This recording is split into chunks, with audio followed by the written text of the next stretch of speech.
Hello everyone, welcome to the study hub. तो ancient history हम continue करते हैं। इसमें मगध एम्पायर का ये लेक्चर 09 रहेगा, जिसमें हम डिस्कस करेंगे मौर्यन डायनेस्टी के बारे में।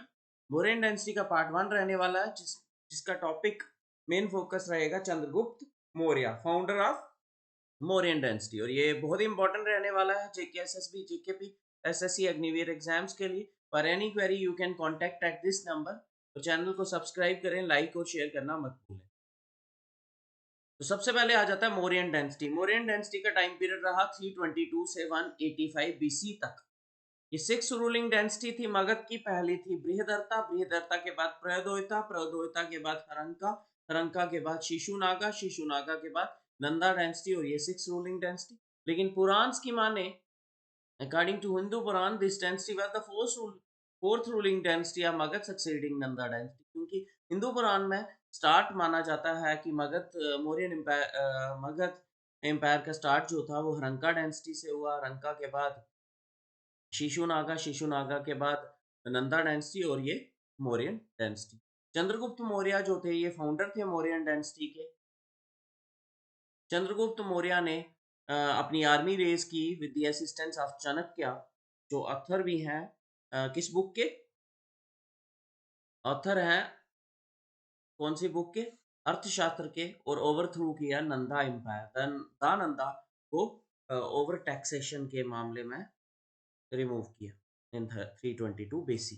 चंद्रगुप्त मौर्य ने आर्मी रेज की with the help of Chanakya, जो ऑथर है अर्थशास्त्र के, और ओवरथ्रू किया नंदा एम्पायर को। लास्ट किंग मौर्यन डायनेस्टी के कौन थे? बृहदर्ता लास्ट किंग थे। बृहदर्ता को किसने मारा था? बृहदर्ता was assassinated by Pushyamitra Shunga and laid the foundation, इसकी फाउंडेशन शुंगा डायनेस्टी। नेक्स्ट इसके रूलर्स की, मौर्यन डायनेस्टी के रूलर्स की बात करें। पहले थे चंद्रगुप्त मौर्य 322 से 297, दूसरे थे बिंदुसारा 297 से 273, तीसरे थे अशोका 273 से, बोलता है कोई कोई बोलता है 268 से 232 बीसी तक। दशरथा 232 से 224, संप्रीति 224 से 215, शलशुका 215 से 202, देवावर्मन 202 से 195, शातधवन 185 से 87, और बृहदर्ता 187 से 185। तो आपके लिए इंपॉर्टेंट रूलर्स जो हैं, फर्स्ट रूलर कौन थे? चंद्रगुप्त मौर्य, दूसरा बिंदुसारा, तीसरा अशोका, और फोर्थ बृहदर्ता, और पांचवा चाणक्य के बारे में आपको पढ़ना है। चंद्रगुप्त मौर्य के टाइम पीरियड में देखें, ये सारा जो मौर्यन एम्पायर था वो इतना फैल चुका। कुछ ही रीजन थे जहाँ पे चंद्रगुप्त 322 से 297 फर्स्ट किंग थे। ये मौर्यन डायनेस्टी के फाउंडर थे मौर्यन एम्पायर के। मौर्यन एम्पायर को स्टेब्लिश किया था चंद्रगुप्त मौर्य ने, वो under the guidance of Chanakya के गाइडेंस में ओवरथ्रू किया था नंदा डायनेस्टी को 322 बीसी। तो कैपिटल सिटी मौर्यन एम्पायर ने कौन सी रखी थी? पाटलिपुत्रा को कैपिटल रखा था। Monarchy reach excellence under the Mauryas. Mauryas के टाइम पीरियड में मोनार्की जो थी, किंग सिस्टम जो था, ये पीक पे पहुंच चुका था। According to Brahmanical tradition he was born of a Shudra woman in the Nandas court. Brahmanical traditions के माने, राइटिंग्स को माने, टेक्स्ट को माने, तो ये एक शूद्र वुमन के बेटे थे। बट एज पर बुद्धिस्ट ट्रेडिशन की माने, बुद्धिस्ट ट्रेडिशन के अकॉर्डिंग ये एक क्षत्रिय क्लैन से बिलोंग करते थे, जिसका नाम था मौर्यास। मोर मतलब उस रीजन में रहते थे जहाँ पे पीकॉक ज्यादा मिलते, existed in the Gorakhpur reason.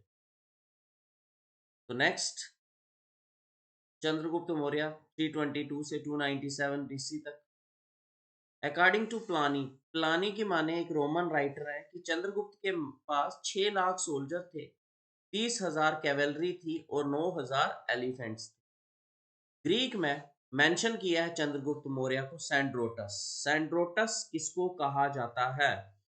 सैंड्रोटस Chandragupta को कहा जाता है। 305 बीसी में इस इनकी ट्रीटी हुई सेल्कस निक्टर के साथ, जो ग्रीक किंग थे, जिसमें चंद्रगुप्त मौर्य को बलूचिस्तान मिला, अफगानिस्तान मिला और region west of Indus, Indus के वेस्ट वाली साइड भी मिला।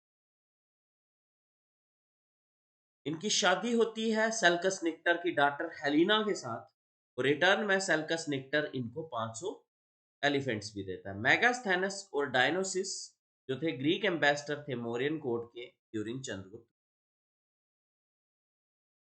क्लियर? तो प्लानी के अकॉर्डिंगली रोमन राइटर हैं, चंद्रगुप्त के पास 6 लाख सोल्जर्स थे, 30,000 कैवेलरी थी और 9,000 एलिफेंट। ग्रीक में चंद्रगुप्त मौर्य को सेंट्रोटस कहा जाता है। 305 में ट्रीटी होती है इनकी सेल्कस ने। कब होती है?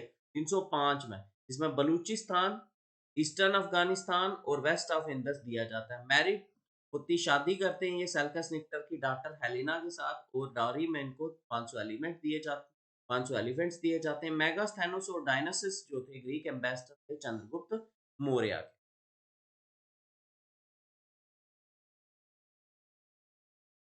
He brought a vast region under the Mauryan Empire which include Bihar.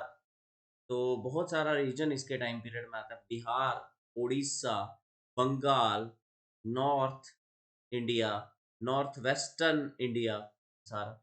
कौन कौन सी थी जो नहीं आते हैं? केरला इसके कंट्रोल में नहीं थी, तमिलनाडु, नॉर्थ ईस्ट का कुछ पार्ट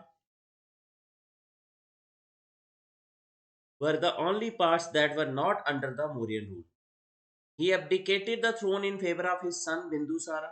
इसने जो था अपनी राजगद्दी छोड़ दी और अपने बेटे बिंदुसारा को दे दी और कर्नाटका चले गए।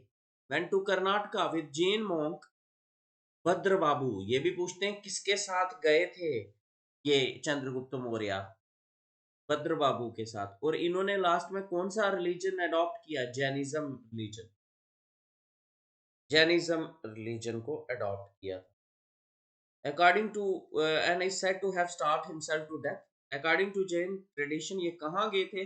कर्नाटका में, श्रवण बेलागोला इन कर्नाटक। क्लियर? तो चंद्रगुप्त मौर्य के टाइम पीरियड में बहुत सारा एरिया आ गया था मौर्यन एम्पायर के under. Bihar, Orissa, Bengal, north, north western. अगर साउथ की बात करें, केरला, तमिलनाडु नहीं आया था, तो थोड़ा बहुत न पार्ट नॉर्थ ईस्ट का भी नहीं। और इन्होंने थ्रोन छोड़ दिया बिंदुसारा और कर्नाटका चले गए अपने जैन मॉन्क फ्रेंड के साथ, भद्र बाबू के साथ जैनिज्म अडॉप्ट कर लिया और वहां पे श्रवण बेलागोला में कर्नाटका में starve to death. Thank you for watching the study hub. Channel को लाइक करें, सब्सक्राइब करें, शेयर करें, कमेंट करना मत भूलें।